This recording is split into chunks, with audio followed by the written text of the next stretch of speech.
Poltergeist de 1982 es una de las películas más icónicas del cine de terror, no solo por el éxito que fue en taquilla, sino porque pasó a ser una película emblemática en la historia del cine. Pero hoy hablaremos de uno de los sucesos muy curiosos y polémicos de la época que envuelve un conflicto entre dos directores muy conocidos y que harían historia en el cine. Porque Tobe Hooper fue el director de Poltergeist, ¿no?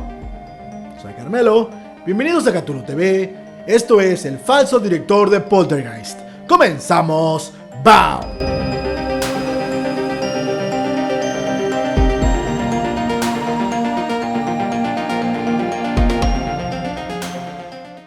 En los años 80, el director norteamericano Steven Spielberg ya tenía un prolífico lugar en la escena hollywoodense, con grandes éxitos como la épica Tiburón o la exitosa Indiana Jones. Era el director del momento, y las productoras sabían que Spielberg tendría una gran carrera prometedora a través de los años, por lo que prácticamente tenía todo Hollywood a sus pies. Todas las productoras querían financiarle, todos los actores querían salir en sus películas, y la mezcla de talento, imaginación y facilidad para llenar los cines y generar dinero lo hacían la persona indicada para hacer clic en el mundo de Hollywood.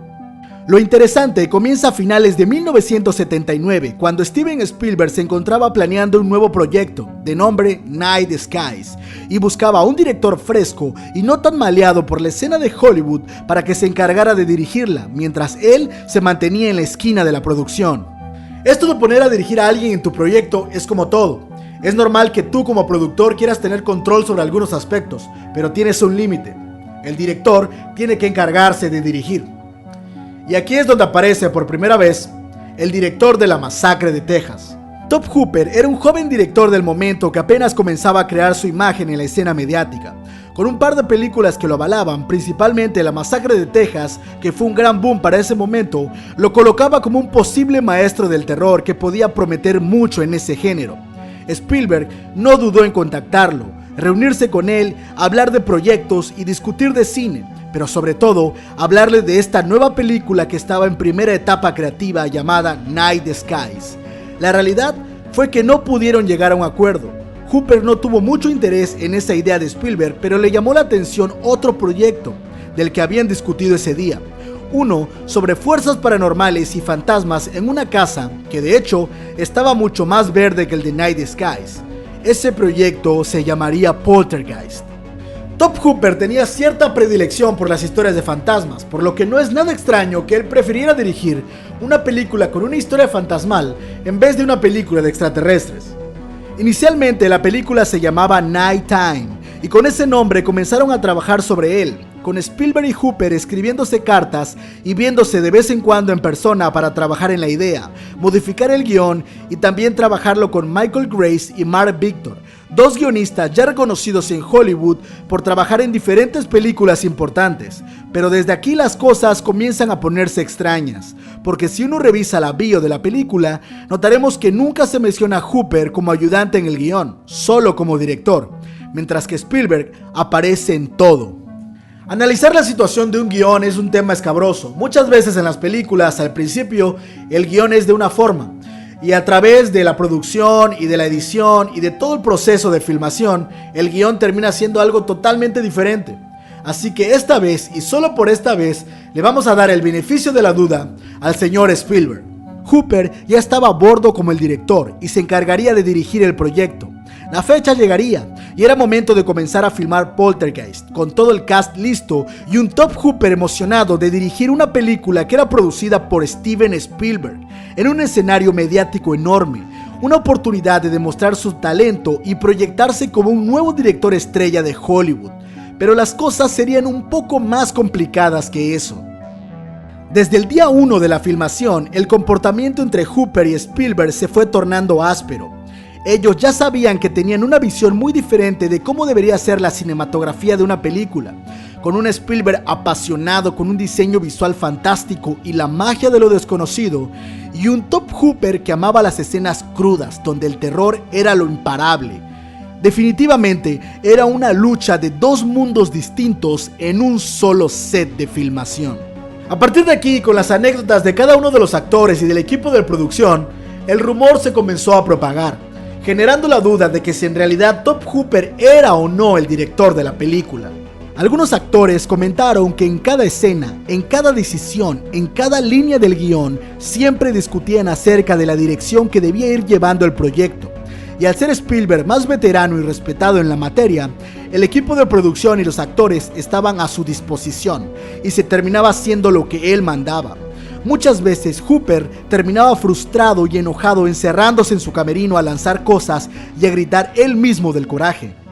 Esto fue confirmado por diferentes actores, desde Craig Nelson, que no tenía ningún reparo en decir que Spielberg fue el verdadero director de la película, hasta incluso Zelda Rubinstein, que aseguraba que a su parecer todas las decisiones eran tomadas por Spielberg, y lo de Tobe Hooper era una fachada para no poner su nombre como director en la película. Otro de los personajes que también comenzaron a circular este rumor fue la situación de trabajo con Jerry Goldsmith, quien era el compositor de las pistas musicales que tuvo el film, quien aseguraba que durante los meses de trabajo para terminar el proyecto ni una sola vez se reunió con Hooper, ya que todo ese trabajo lo hizo personalmente con Steven Spielberg. A estas alturas y con la información que tenemos, la teoría da mucho que pensar, pero si todavía tienes dudas, déjame darte un dato más muy interesante. Durante una entrevista hace un par de años, al hoy director John Leonetti, quien fuera ayudante de cámara en la película Poltergeist, se le preguntó directamente y casi como por curiosidad sobre los rumores de Spielberg versus Hooper,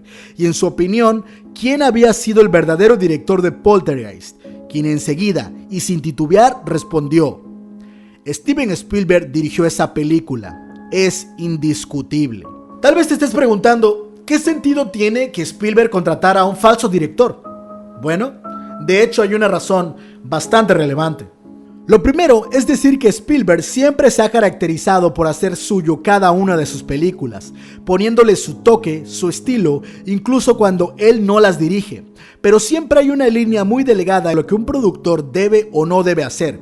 Por esto mismo, en Estados Unidos existe un organismo llamado la DGA, quien es el Sindicato de Cine y Directores en América, y dentro de sus diferentes funciones, una de ellas es la de regular que cada uno de los que forma parte de una película lleve a cabo sus labores acordadas en desempeñar, por lo que un director debe limitarse a dirigir, o un encargado de sonido debe limitarse a ver lo del sonido.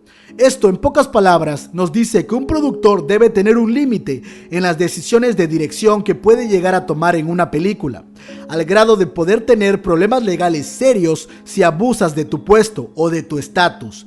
Y resulta que otra de las regulaciones que afectaba directamente a Spielberg es que estaba rotundamente prohibido que un director dirigiera dos películas al mismo tiempo. Esto es para no monopolizar el mercado de directores y que en un mismo director no abuse de hacer películas en un año, lo que no permitiría que otros directores tengan oportunidad de dirigir películas. Y ya me imagino a Hollywood contratando a James Wan para dirigir al 99% de las películas. Y el 1% a Jordan Peele, porque no hay que ser racistas. Esto obligaba a que Spielberg solo pudiera dirigir una película a la vez. ¿Y qué creen? Él ya se encontraba dirigiendo E.T. en ese momento. A partir de aquí ya podemos ir sacando nuestras propias conclusiones, y todo parece estar más claro.